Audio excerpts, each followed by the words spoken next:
तो आज का हमारा टॉपिक है प्राचार्यों की मनमर्जी और NEP 2020 की ऐसी की तैसी। तो the arbitrary activities of the principal impacts negatively in education system।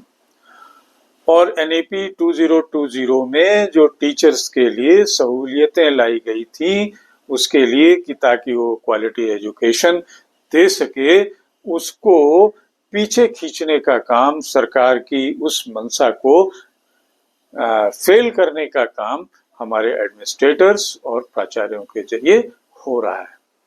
तो पहला रिकमेंडेशन था कि टीचर अपनी मर्जी से करिकुलम और टीचिंग मेथड यूज कर सकता है, करिकुलम से थोड़ा सा आगे पीछे हो सकता है और अपनी own teaching method innovation use कर सकता है। लेकिन प्राचार्यों की मर्जी क्या चल रही है कि उनकी व्यक्तिगत पसंद और नापसंद के मुताबिक सिलेबस करिकुलम में ट्विस्ट हो रहा है। जो टीचिंग मेथोडोलॉजी है अगर वो परमिट कर रहे हैं तो लागू हो रही है, नहीं तो नहीं। और इससे छात्रों की शिक्षा पे नकारात्मक प्रभाव हो रहा है, शिक्षक गुणवत्ता प्रभावित हो रही है, क्वालिटी एजुकेशन का जो टारगेट है वो पूरा नहीं हो पा रहा है। दूसरी प्राचार्यों की मनमर्जी चल रही है NEP 2020 के अगेंस्ट कि NEP कहता है कि टीचर्स को प्रॉपर फैसिलिटेट करना है, अच्छे टीचर्स को प्रमोट करना है और टीचर अपॉइंटमेंट और मैनेजमेंट में उनको इन्वॉल्व करना है। लेकिन क्या हो रहा है प्राचार्यों की मनमर्जी में कि चाहे वो नियुक्ति का मामला हो, अपॉइंटमेंट का मामला हो, चाहे वो ट्रांसफर का मामला हो या और भी जो एडमिनिस्ट्रेटिव मैनेजरियल डिसीजंस हैं उसमें टीचर्स को इन्वॉल्व नहीं किया जा रहा है, उनको ट्रांसफर कर दिया जा रहा है, उनकी APR खराब कर दी जा रही है, उनको इंक्लूड नहीं किया जा रहा है या ऐसे टीचर्स को मांगा जा रहा है जो उनके प्रो हों। तो इससे हो क्या रहा है कि कुशल शिक्षकों की कमी हो रही है और शिक्षा व्यवस्था प्रभावित हो रही है। तीसरी प्राचार्यों की मनमर्जी चल रही है डिसिप्लिन और इवैल्यूएशन में। डिसिप्लिन और इवैल्यूएशन में पता चला कि जो शिक्षक जिस ढंग से अपने क्लास को चलाना चाह रहा है, अपने क्लास का असेसमेंट करना चाह रहा है, अपनी इनोवेटिव प्रैक्टिसेस लागू करना चाह रहा है, नए ढंग से सिलेबस से थोड़ा सा हट के कुछ काम करना चाह रहा है, उसमें असमानता आ रही है, इम्बैलेंस हो रहा है और जो हमारे उस पर्पस को डिफीट कर रहा है। चौथी चीज है कि प्राचार्यों की मनमर्जी चल रही है in ignoring the rules and policies. Rules and policies हैं लेकिन प्रिंसिपल के लिए कुछ नहीं है।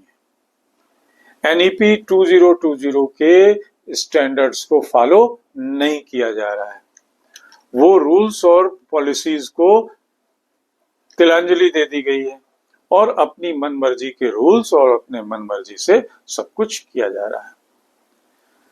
पांचवी मनमर्जी चल रही है प्राचार्यों की इन नेग्लेक्टिंग स्टूडेंट्स फीडबैक। बच्चे कोई फीडबैक देते हैं कि उन्हें कैसी क्लास चाहिए, कैसा शिक्षक चाहिए, कैसी पढ़ाई चाहिए, तो प्राचार्य मनमाने पूर्ण ढंग से उन सुझावों की अनदेखी कर रहे हैं। जब विद्यार्थियों स्टूडेंट्स के फीडबैक को आप ओवरलुक करेंगे तो फिर क्वालिटी ऑफ एजुकेशन जरूर अफेक्ट होगी। तो ये थे कुछ एरियाज जहां प्राचार्यों की मनमर्जी चल रही है और NEP 2020 की ऐसी तैसी हो रही है। तो आइए कुछ सॉल्यूशंस देख लेते हैं कि इसमें कुछ तो करना है, सभी को करना है। तो पहली चीज तो there must be a transparency and accountability। Transparency हो काम में, प्राचार्यों के काम में, सिस्टम में ट्रांसपेरेंसी लाए और अकाउंटेबिलिटी हो। हर अच्छे या बुरे काम के लिए प्रिंसिपल को अकाउंटेबल बताइए, प्रिंसिपल जिम्मेवार होगा। अगर शिक्षा व्यवस्था में कुछ प्रॉब्लम आ रही है, क्वालिटी ऑफ एजुकेशन नहीं हो रही है, रिजल्ट नहीं अच्छा हो रहा है, तो जिम्मेवार प्राचार्यों को करिए। दूसरा है there must be a professional development and guidance. प्राचार्य साल में या 2-2 साल 4-4 साल के बाद भी प्रोफेशनल डेवलपमेंट और गाइडेंस के बारे में नहीं सोच रहे हैं, एनईपी 2020 को फॉलो नहीं करना चाह रहे हैं, तो साल में एक बार ट्रेनिंग जरूर कराएं, 50 घंटे से ज्यादा की कराएं, ताकि प्रोफेशनल ग्रोथ टीचर्स का हो सके। तीसरी चीज है इन्वॉल्वमेंट ऑफ स्टेक होल्डर्स।